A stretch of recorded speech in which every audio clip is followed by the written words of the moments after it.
Reciban nuestros cordiales saludos de parte de todos los integrantes del grupo.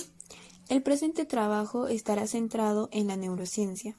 Asimismo, explicaremos sobre su historia y evolución. La neurociencia.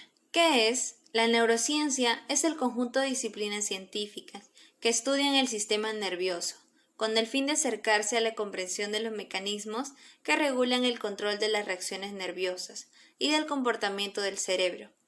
Existen múltiples disciplinas como la neuroanatomía, la neurofisiología, la neurofarmacología o también la neuroquímica, entre muchas más. Es por ello que la neurociencia debe ser estudiada de manera integrada y asimismo complementaria, con el fin de comprender la complejidad del cerebro. Ramas de la neurociencia. La neurociencia aplicada. La neurociencia aplicada es una disciplina que utiliza el conocimiento sobre la estructura y el funcionamiento del cerebro para la solución de problemas prácticos. La neurociencia aplicada además se nutre de conocimientos que provienen de disciplinas clásicas, como la psicología clínica, la rehabilitación neuropsicológica y asimismo la ergonomía. La neuroeconomía. La neuroeconomía es un campo interdisciplinario que busca explicar la toma de decisiones humanas. Esto es la habilidad de procesar múltiples alternativas y además seleccionar un curso de acción. La neuroeconomía asimismo estudia la conducta económica para poder entender de mejor forma la función del cerebro y asimismo estudia el cerebro para examinar y complementar modelos teóricos acerca de la conducta económica. La neurogenética. La neurogenética se centra en investigaciones relacionadas con enfermedades hereditarias, encontrándose en un nivel semejante a los estudios y avances de la biología molecular. Ambas ramas caminan de la mano en la búsqueda de soluciones acertadas con previos diagnósticos neurológicos obtenidos con alta precisión. Para ello han sido diseñados tratamientos con base en la fisiopatología. La neurobiología. La neurobiología estudia la evolución filogénica y ontogénica, referida a los cambios anatómicos, fisiológicos y bioquímicos, aplicados al desarrollo y la maduración normal del cerebro. Por ende, las formas de aprendizaje y conducta en relación con el medio ambiente, expresadas en el concepto de plasticidad cerebral. La neuropsiquiatría. La neuropsiquiatría es un área de especialización dentro de la psiquiatría que se centra en el estudio de la relación existente entre el cerebro, su patología y la conducta humana. Su objetivo es el diagnóstico, tratamiento y seguimiento de enfermedades, que pueden ser tanto psiquiátricas como neurológicas, que dificultan la autonomía. La neurolingüística. La neurolingüística es una de las ramas que estudia la relación que existe entre el cerebro humano y el lenguaje. Analiza el funcionamiento de aquellas partes del cerebro que favorecen el conocimiento, la comprensión y la obtención del lenguaje, que pueden ser tanto escritos como hablado. La neurociencia cultural. La neurociencia cultural es una rama que se centra en la interrelación entre el entorno cultural de un ser humano y los sistemas neurobiológicos.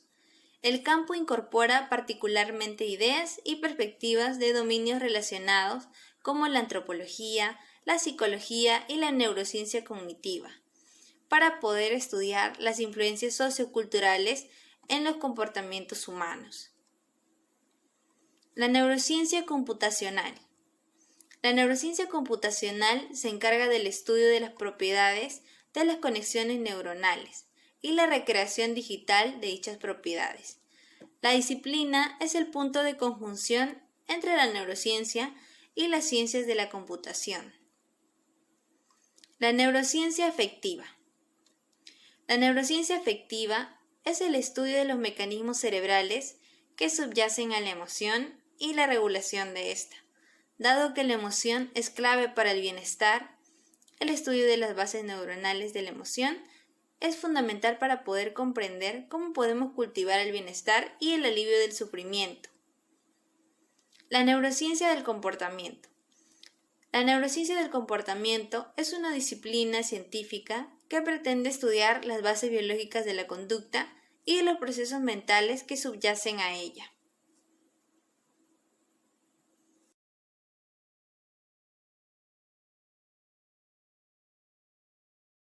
Historia y evolución. Era antigua. Egipcios.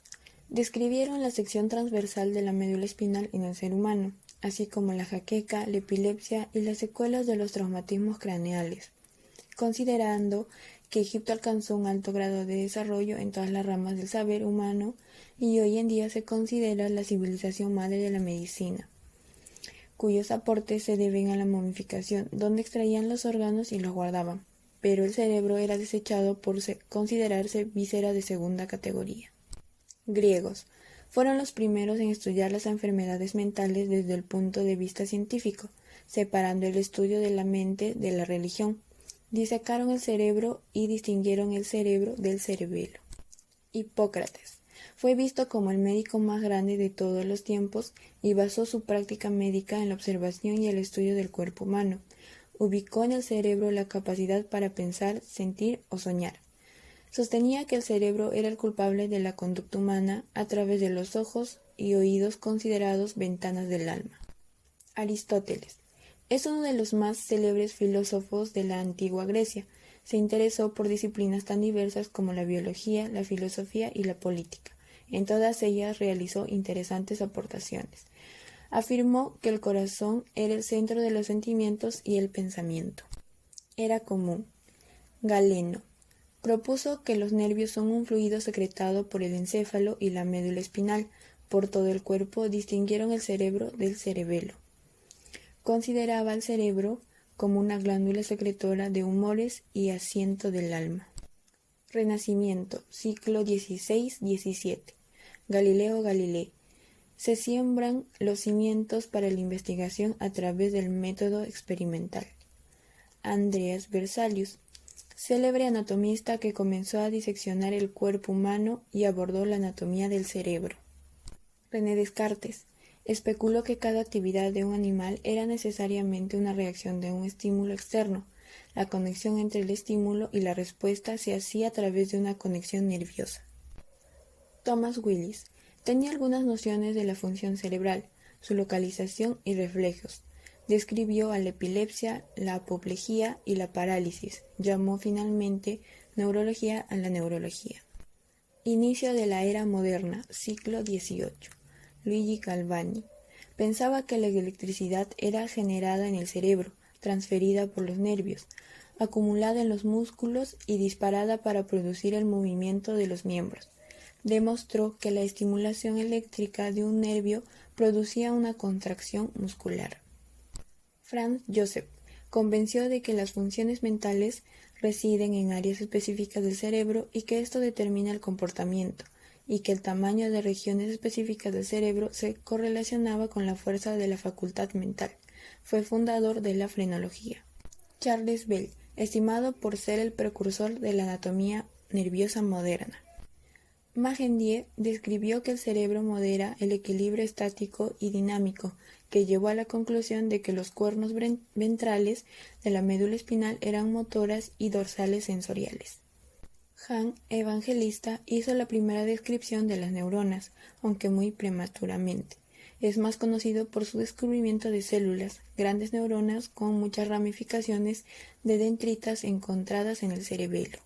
Siglo XIX. Santiago Ramón y Cajal ejecutó el concepto de la segunda teoría denominada neuronal.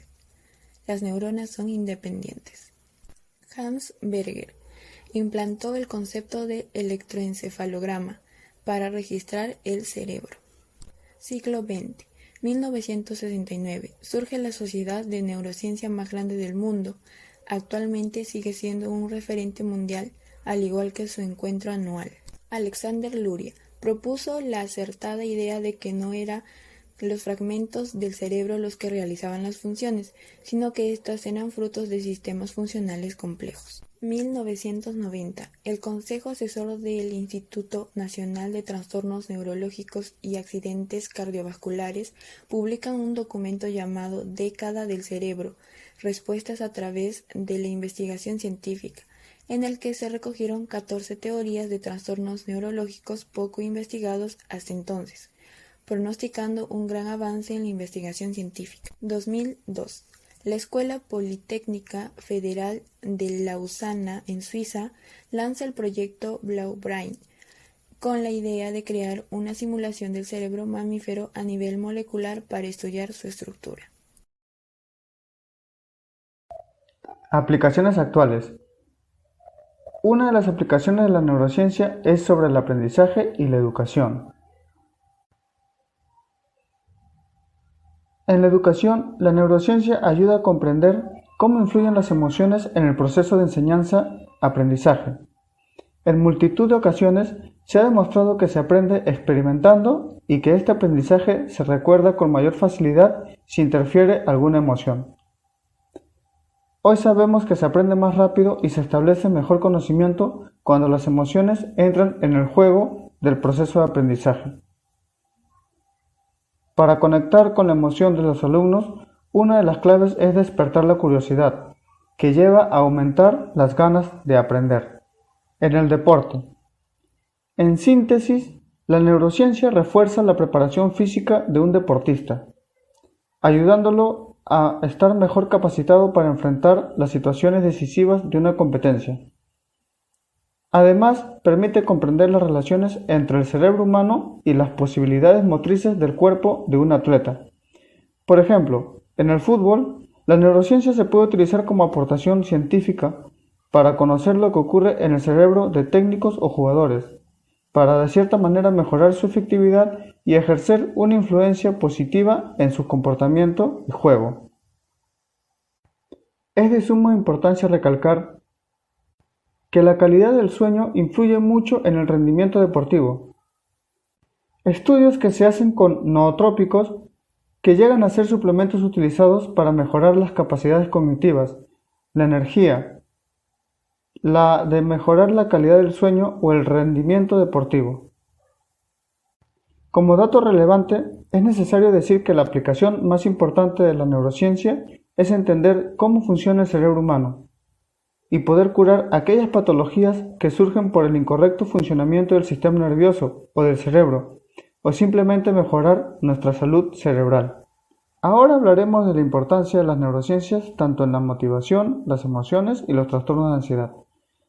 Si hablamos de la importancia en la motivación, las neurociencias también han investigado sobre la relación entre lo importante que es la motivación en los procesos de aprendizaje y que funciona de diferentes maneras en cada etapa de la vida. En las emociones podemos decir que las neurociencias han estudiado que las emociones son fundamentales para adquirir un conocimiento sostenido. Y por último hablamos de los trastornos de ansiedad, en donde la neurociencia aplicada en la psicología cognitiva puede ayudar de cierta manera, mediante diversos ejercicios de neurolingüística, a cambiar ciertos hábitos nocivos de pensamiento e intercambiarlos por formas positivas de ver y actuar conforme a lo que se anhela. Como dato adicional, queremos decir de que la neurociencia y la psicología tienen como objetivo obtener una comprensión más profunda del cerebro y la mente. Al registrar las respuestas conductuales y fisiológicas a ciertos estímulos y situaciones, podemos reconstruir y analizar cómo nuestro cerebro procesa y usa la información. ¿Cómo se relaciona la neurología con la psicología? La neuropsicología viene a ser una especialidad clínica que une la neurología y la psicología. Esta viene a estudiar y tratar las alteraciones que un trastorno, una lesión o un daño cerebral producen sobre la conducta y las funciones cognitivas cerebrales.